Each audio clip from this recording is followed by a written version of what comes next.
Vanderlei, nós temos 15 minutos, menos até, um pouquinho menos, para falar do lançamento do seu livro agora, que a gente está chegando nesse momento, e vai ser interessante, né, porque é numa transição de governo.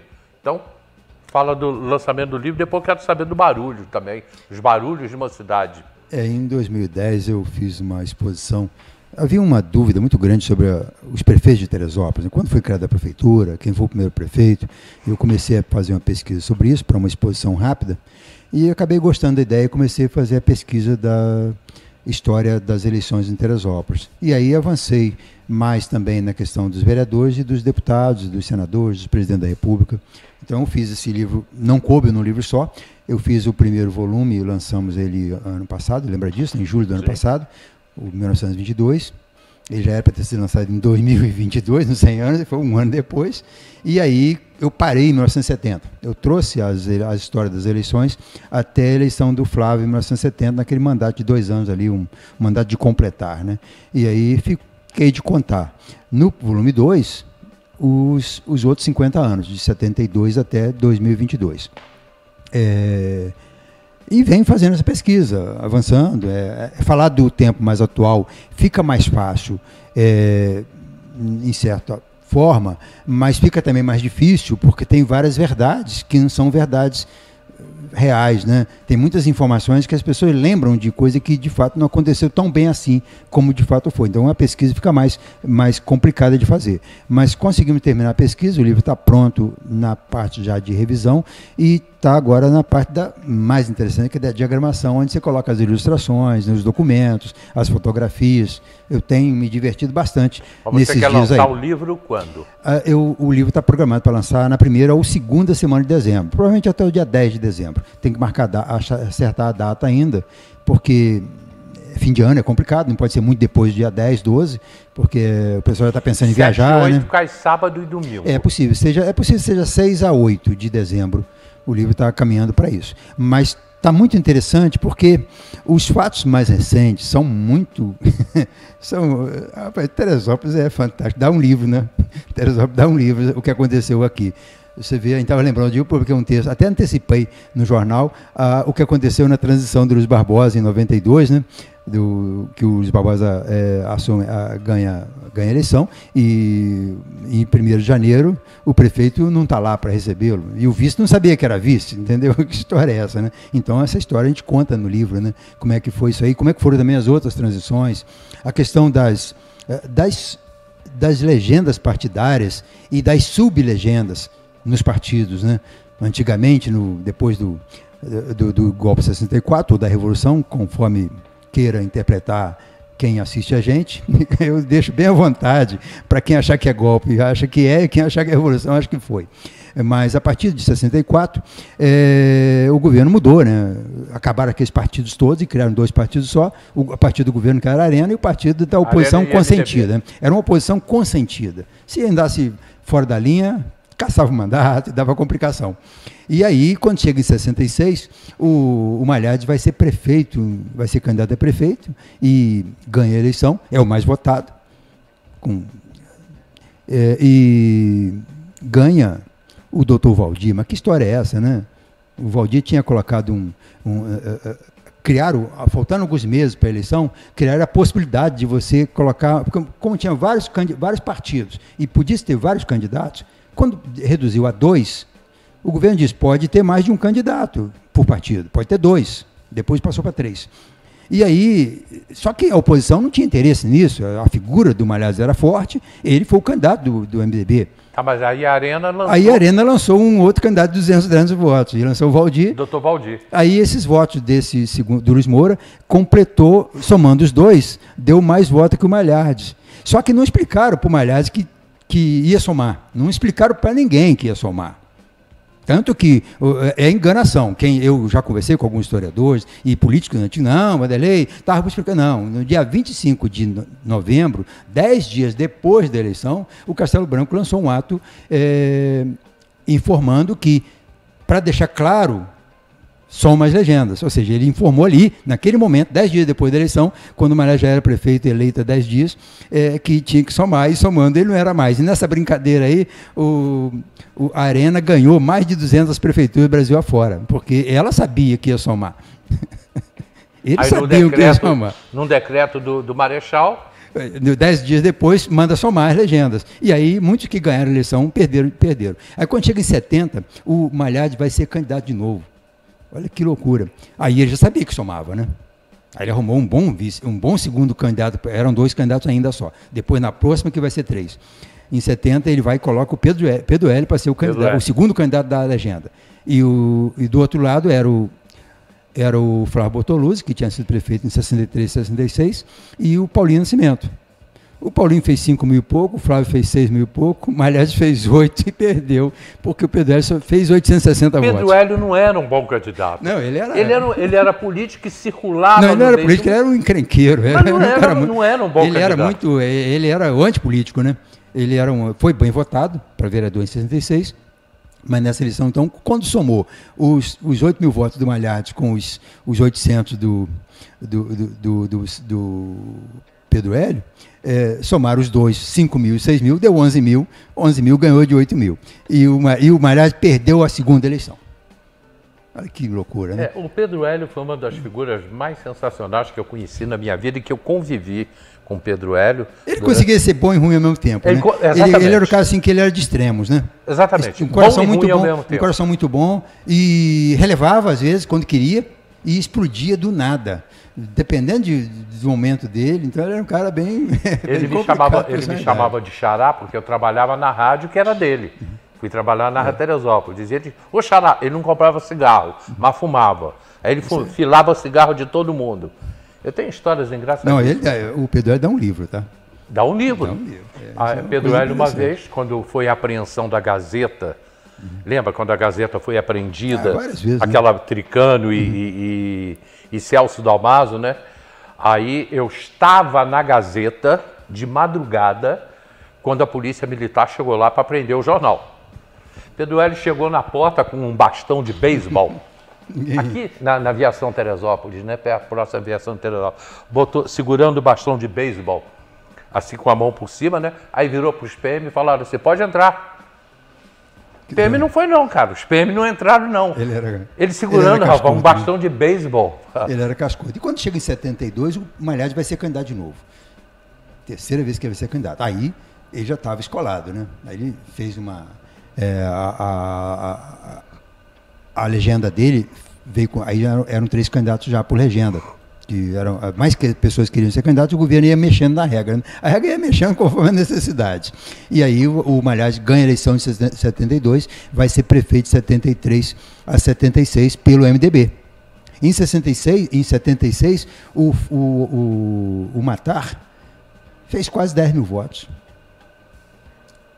Quase 3 mil votos a mais do que o Pedro, e o Pedro foi o prefeito. Foi. E depois, em 82, acontece de novo, a última eleição de sublegendas em Teresópolis. Em 82, vai juntar um monte, aí já tinha um monte de partido, né? Já tinha acabado o bipartidarismo. Nós tivemos várias legendas. Então, as sublegendas eram os candidatos dentro das legendas. E aí o faz mais votos que todas as legendas. Ele não só a legenda dele, do MDB, era vitoriosa, mas ele sozinho fez mais votos que todos os demais candidatos e todas as demais legendas. Então, aí foi outra realidade ali. E aí, logo em seguida, vem a eleição de 88, aí já acaba, já é o pluripartidarismo, já não tinha mais que juntar a legenda, né? Essa eleição de 82 foi a última que junta as legendas. São memórias que a gente tem, a gente sabe que foi assim que aconteceu, mas o tempo exato disso, o que estava acontecendo com o Brasil, com o mundo, nesse momento, o contexto dessa história, o livro traz isso, tenta conduzir o leitor para ele ir entendendo as coisas, né, conforme vão acontecendo. Em 93, nós tivemos aqui uma eleição de um plebiscito, um referendo sobre o parlamentarismo e presidencialismo. Lembra disso, né? Eu lembro. Isso é cópia de um que teve em 63, 30 anos antes. Tinha havido um referendo também, que é o que não concordou, né? Devolver o cargo de presidente ao Jango, Jango. porque transformaram ele num presidente parlamentarista, né? Então, assim, essas informações, elas vão estar pontuando ele no livro. Vai ser mais ou menos um livro com umas 350 páginas, como foi o primeiro livro, muito ilustrado. Aí eu aproveito também para... É muito difícil você medir. Eu convivo com os bastidores da prefeitura desde 77. Então eu peguei o finzinho do Pedro, o finzinho do Malhades, a semana final, que a posse não era dia 1º de janeiro, era no final do mês de janeiro, e peguei o Pedro em diante todo. Então eu venho acompanhando os governos, eu posso fazer uma avaliação muito sincera de como eu vejo esses governos de 4 anos, de 6 anos, o prefeito que realizou obras consistentes, ou o prefeito que só enrolou, embromou, arrumou confusão. A gente tem. Agora, no período mais antigo, fica mais difícil, porque você depende muito das matérias dos jornais, dos documentos e das informações de depoimentos orais para você fazer uma avaliação de governo. Então, e quando se trata desse período mais recente, de 70 para cá, é complicado você dizer esse governo foi bom ou esse foi ruim, como eu pude dizer no primeiro volume do livro. Você está falando de prefeitos dos anos 30, 20, 30, 40, 50. Mas eu preferi mostrar as obras de cada governo. Então, aí fácil, né? O eleitor que vai dizer se o governo foi bom ou não, né? O eleitor que faz esse trabalho. Eu sempre falei isso aqui. Se eu pegar do governo Flávio Bortoluzzi para cá, eu consigo apontar todas as grandes obras e aqueles governos que passaram e que não fizeram nada, por exemplo, e que dizem que fazem. Você fala, a pessoa fica imaginando quem foi o melhor prefeito de Teresópolis. As pessoas vão dizer que foi o Valdir, outros vão dizer que é o Malhades. Mas, olha, é disparado o Malhades, o maior prefeito de Teresópolis já teve. O cara que fez todas as pontes. Imagina, ele pegou uma prefeitura que não tinha a ponte do Olegário Bernardes, não tinha a ponte dupla da Praça Olímpica, não tinha a ponte do Doutor Aleixo, não tinha nenhuma... As pontes do Alto, não tinha nenhuma ponte em direção ao Meudon, era tudo pinguela. As pontes do Alto, quem está no Alto vai em direção à Casa de Cultura, você tem o rio, serpenteia para o lado da Delegacia Legal e depois volta para o outro lado de novo. Ali era aquelas duas pontes não havia. Então quem morava, aqueles terrenos ali, não valia nada, porque você tinha que dar uma volta lá no Higino para conseguir chegar no seu terreno.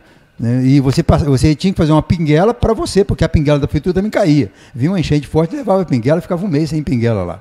Então, ou seja, um prefeito que chega, organiza a cidade, que faz as principais escolas, né? Fez o Seron, fez o Antônio Santiago aqui em Agriões. Essa escola Antônio Santiago ele fez ela em 5 meses. A prefeitura fez uma escola daquele porte em 5 meses, pegou o terreno, preparou, fez a fundação, colocou telhado e pintou, entregou e inaugurou 5 meses depois. Você sabe quem não tem como não reconhecer um prefeito pela ponte da rua Tocantins, agora atual Alfredo Ribeiro Filho? Eu lembro, porque era amigo do meu pai, eu escutava eles conversando. Eu era criança, mas eu escutava eles conversando. Quem lucrou muito? Porque ele morava ali, ou ele saía, ele não tinha como sair, ou saía pelo bairro de São Pedro, porque não tinha ponte, né, ou saía pelo Higino. Tá? Ayrton, Moacir de Carvalho. Moacir de Carvalho. Porque Moacir de Carvalho morava exatamente ali do lado de lá do Sangallen. Só para o pessoal entender. O Sangallen fica do lado de cá. Aí tem a ponte, ou seja, depois da ponte, ali tem uma vila onde morava Moacir de Carvalho, Oswaldo de Carvalho, que era o construtor das pontes. Oswaldo Armador, que era o cara que construiu as pontes. Moacir de Carvalho, vereador. Moacir de Carvalho foi vereador. Foi vereador. É irmão de Oswaldo de Carvalho. E tem uma coisa curiosa do Moacir de Carvalho que o livro traz. Quando ele foi candidato, ele perdeu a reeleição. O que ele fez? Aí eu não lembro. Renunciou. Se o povo não quis Moacir de Carvalho? Se o povo não quis ele vereador, por que ele vai terminar da eleição até o 1º de fevereiro? Eu não me lembro, aí eu não me lembro. Ele renunciou esses 2 meses, foi quando o Luiz Moreira foi vereador. Lembra do Luiz Moreira vereador? Aí eu me lembro do Luiz Moreira vereador. O Luiz Moreira foi suplente, ele era primeiro suplente e assumiu essa vaga da renúncia do Moacir de Carvalho. Porque passada a eleição. Eu era muito jovem. Porque a votação dele foi muito inferior. Ele pulou de 700 votos para 300, então alguma coisa assim. Ou seja, ele percebeu que o eleitor não quis ele para a reeleição. Então, se não quis para a reeleição, não quer também para aqueles outros 2, 3 meses, assuma o vice no meu lugar. É assim que ele fez. Teve uma figura aqui em Teresópolis, que foi o cara que construiu essas pontes que estão aí, Oswaldo Armador, eu me lembro que eu era amigo do meu pai. Oswaldo tinha uma coisa muito interessante, ele matava as pessoas. Então estava todo mundo reunido ali, batendo papo, os amigos, não sei o quê. Ele chegava da várzea e começava a chorar. Morreu, né? Chorava. Tá chorando de por quê, Oswaldo? Fulano acabou de morrer. E as pessoas acreditavam nele que ele chorava. Morreu fulano de tal, e todo mundo acreditava. Morreu, e era mentira. Ele era uma brincadeira que ele fazia. Oswaldo Armador. Conheci toda a família, alguns estão vivos ainda. Tem uma ou duas filhas que moram em Rio das Ostras. Tem outra que foi casada com o primo do meu pai, Alceu, morreu, mora em Guapimirim, enfim. Histórias que estão sendo contadas, né, no livro. Né? E recentes, né? São histórias dos anos 70, 80, 90, né? Que já estão meio que esquecidas, né, das pessoas. Né? Então é importante que isso vá para um livro, que é um depósito de informações, que pode ser acessado a qualquer momento. Né? E é um registro também que serve de base para outras pesquisas, porque como a pesquisa é muito ampla, algumas carecem de você avançar a partir dali, né? E para buscar mais informações sobre aquele assunto. Dá para se fazer, imagina, você falar das escolas, então, nós temos hoje na rede municipal mais de 100 escolas, 100 prédios para escola e creche. A história das escolas em Teresópolis dá um bom livro. Sim. Das escolas particulares, como é que eram os cursos antigamente, as matérias. Eu estudei mecanografia. Vocês não sabem nem o que é isso. Mecanografia.